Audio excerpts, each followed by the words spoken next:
හරි.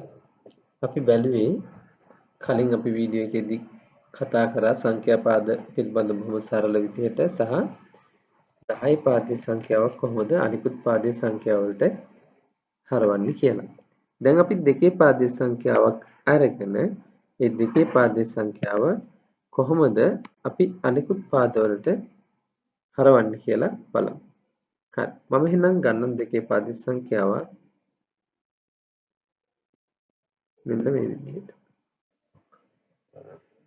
මේ සංඛ්‍යාව අපි බලමු කොහොමද අනිකුත් පාද වලට හරවන්නේ කියලා. මම ඉස්සෙල්ලා මේක 8 පාදයට 10 පාදයට 16 පාදයට හරවන්නේ. අපි 8 පාදයට හරවනවා නම් අපි 8 පාදයේ සංඛ්‍යාංක ගත්තා බිඳුවේ සිට 7 දක්වා තියෙනවා. මේකේ උපරිම සංඛ්‍යාංකය 7යි. 7 ලියන්න අපි දෙකේ පාදයේ ඩිජිට් කීයක් ඕනද? ඩිජිට් දෙකේ පාදයේ අවම ඩිජිට් 3ක් ඕන. 1 1 1 කියන්නේ 7යි නේ. ඒක උනේ කොහොමද? දැන් මුලදිම මම කිව්වා අර ගණක රාමුවේ විදිහටම දැන් දෙකේ පාදයේ ගණක රාමුවක් ගමුත්. ඔන්න මම ගණක රාමුවක් අදිනවා මේක දෙකේ පාදේ. හරි? ඒ කියන්නේ මේක දෙකේ බිඳුව දෙකේ 1 දෙකේ 2 දෙකේ 3 කියලා අපිට පාද නම් කරන්න පුළුවන්. මේකේ විශේෂත්වය තමයි මේ ගණක රාමුවේ මේ හැම පාදයක් ගත්තහම උඩරිම තියෙන්න පුළුවන් එක බෝලයක්. හරි? එහෙනම් දැන් අපි උඩ ලියපු සංඛ්‍යාවට අදාළ ගණක රාමුව ඇන්දොත් එහෙම මට ඕන තව කීයක්ද? මට තව පාද දෙකක් ඕන. පාද 6ක් තියෙනවනේ ඒකේ. 2 4 2 5. නම් බිඳුව මෙතනත් බිඳුවක් තියෙනවා මේකේ බෝලයක් නැහැ. ඉතුරු දෙන්නෙම බෝල තුනක් අපිට දාන්න වෙනවා. ඒ කියන්නේ වැලියු අගයන් තියෙනවා කියන එක. හරි. එතකොට දැන් මේකේ බලන්නකො මෙතන දෙකේ බිඳුව කියන්නේ කීයද? 1යි. දෙකේ 1 කියන්නේ කීයද? 2යි. දෙකේ 3 2 කියන්නේ කීයද? 4යි. දෙකේ 3 කියන්නේ කීයද? 8යි. දෙකේ 4 කියන්නේ 16යි. දෙකේ 5 කියන්නේ 32යි. ඒකත් හැටි ඔයගොල්ලෝ දන්නවනේ නේද? දැන් උදාහරණයක් විදිහට දෙකේ 3යි කියලා කියන්නේ 2 වැඩි කිරීම 2 වැඩි කිරීම 2 කියන එක. මේක තමයි දෙකේ 3 වෙන්නේ. හරි? right. එතකොට මේක 8යි. එහෙනම් දැන් පැහැදිලි වෙනවා 1 1 1 කිව්වොත් එහෙම මෙතනගේ 1යි 2යි 4යි. මේ තුන එකතු වුනහම 7යි. එහෙනම් 8 පාදයේ උපරිම සංඛ්‍යාංකය 7 ලියන්න අපිට දෙකේ පාදයෙන් අවම ඩිජිට් කීයක් ඕනේද? අපිට අවම ඩිජිට් 3ක් ඕන වෙනවා. හරි? එහෙනම් අවම ඩිජිට් 3ක් අරගෙන තමයි අපි 8 පාදයේ උපරිම සංඛ්‍යාංකය ලියන්නේ. එහෙනම් අපි මේක 8 පාදයට හරවන්න නම් අපි කරන්නේ අපි මේක 3 කාණ්ඩ වලට කඩනවා. හරි? 3 කාණ්ඩ වලට කඩලා අගේ ලියනවා. right? දැන් මෙතන අගේ කීයද? 1යි 2යි 4යි. මෙතන 1යි 2යි 4යි. ඒ කියන්නේ මෙතන 3යි මෙතන 7යි. එහෙනම් 1යි 1යි 1යි බිඳුවයි 1යි 1 දෙකේ පාදයේ සමාන වෙනවා 7යි 3ට 8 පාදේ. පැහැදිලි නේද? දැන් අපි බලමු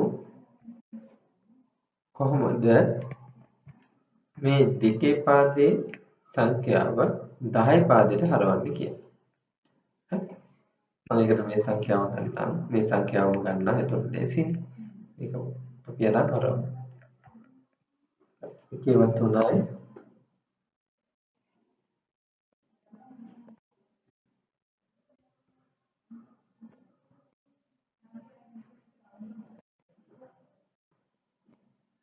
බිඳුවයි 1යි 1යි. මොකද පාවිච්චි කරන්නේ.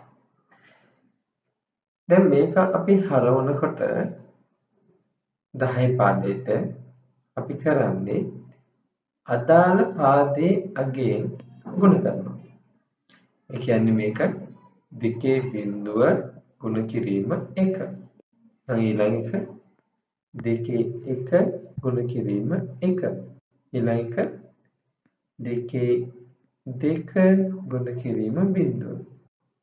ඊළඟ එක 2 3 ගුණ කිරීම 1. ඊළඟ එක 2 4 ගුණ කිරීම 1. ඊළඟ එක 2 5 ගුණ කිරීම 1. 2 බිංදුව කියන්නේ 1යි. එහෙනම් 1 ගුණ කිරීම 1 කියන්නේ 1යි. 2 කියන්නේ 2යි. 2 ගුණ කිරීම 1 කියලා කියන්නේ 2යි. 2 2 කියන්නේ 4යි. 4 ගුණ කිරීම බිංදුව කියලා කියන්නේ 0. 2 3 කියන්නේ 8යි. 8 ගුණ කිරීම 1 කියන්නේ 8යි. 2 4 කියන්නේ 16යි. 16 ගුණ කිරීම 1 කියන්නේ 16යි. 2 5 කියන්නේ 32යි. 32 ගුණ කිරීම කියන්නේ 32යි. හරි. එහෙනම් එකතු වෙන්න ඕනේ 16යි 32යි 2යි 1යි. නේ? එහෙනම් අපිට උත්තර එනවා 40යි 40 එකතු වෙන්න ඕනේ 40යි 19යි. ඒ කියන්නේ 59යි. හරි. නේද මම මේ ගත්ත හැටි 32ට 8ක් 40යි ඊටසේ 16යි 3යි 19යි 59 තමයි එහෙනම් අපිට උත්තරේ එන්නේ. ඔන්න එහෙනම් අපි දෙකේ පාදයේ සංඛ්‍යාවක් 10 පාදයට හැරෙවුවා. මතක තියාගන්න ඕනේ දෙයක් තමයි දැන් මේකේ අපි හරවලා ඉවරලා උත්තරේ ලියනකොට අපි පැහැදිලිව උත්තරේ ලියන්න ඕනේ. ඒ කියන්නේ දැන් අපි මේක මෙහෙම ලියුවහම උත්තරේ හම්බ වෙනවා තමයි. හැබැයි අපි ලියන්න ඕනේ 1 දෙකේ පාදයේ සමාන වෙනවා 59ට කියලා පිළිතුර ලියන්න ඕනේ. මේක පැහැදිලිව ලියන්න මම මෙතන චුට්ටක් අපහැදිලිය තියෙනවා. හැබැයි පැහැදිලිව ලියන්න ඕනේ ඒ උත්තරේ. right. එහෙනම් ඔන්න අපි දෙකේ පාදයක 10 පාදයටත් හැරෙමු. අපිට එහෙනම් ඉතුරුනේ 16 පාදයට හරවන්න. බලමු කොහොමද 16 පාදයට මේක හරවන්නේ කියලා.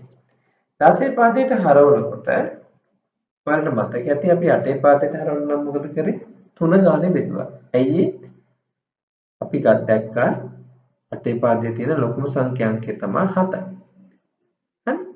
7 හදන්න නම් දෙකේ පාදයේ අවම ඩිජිට් 3ක් ඕනේ. දැන් අපි 16 ගත්තොත් එහෙම 16 පාදයේ ගත්තොත් එහෙම 16 පාදයේ තියෙන ලොකුම අගය කීයද? 15යි. නේ 15 කියන්නේ x. 15 කියන සමානයි කියන සංකේතය. එහෙනම් 15 හැදෙන්න දෙකේ පාදයේ ඩිජිට් කීයක් ඕන වෙනවද? අපි නිකන් ලියාගෙන යමු. දෙකේ පාදයේ අගයන් පිළිවෙල 1 2 4 8 16 එහෙනම් එතනින් යට කොහොමද එන්නේ? 15 හැදෙන්න නම් එහෙනම් කීය දෙන්න ඕනේ? 8යි 4යි 12යි 12යි 3යි 15යි. එහෙනම් ඩිජිට් කීයක් ඕනද? 4ක් ඕනේ. අන්න ඒක තමයි අපි ගන්න බේස් එක. එහෙනම් මෙතෙන්ද ඒ මත පදනම් අපි මොකද කරන්නේ? අපි මේක 4 දකුණු පැත්තේ ඉඳන් වම් පැත්තට යන විදිහට අපි 4 කාණ්ඩ වලට කඩනවා.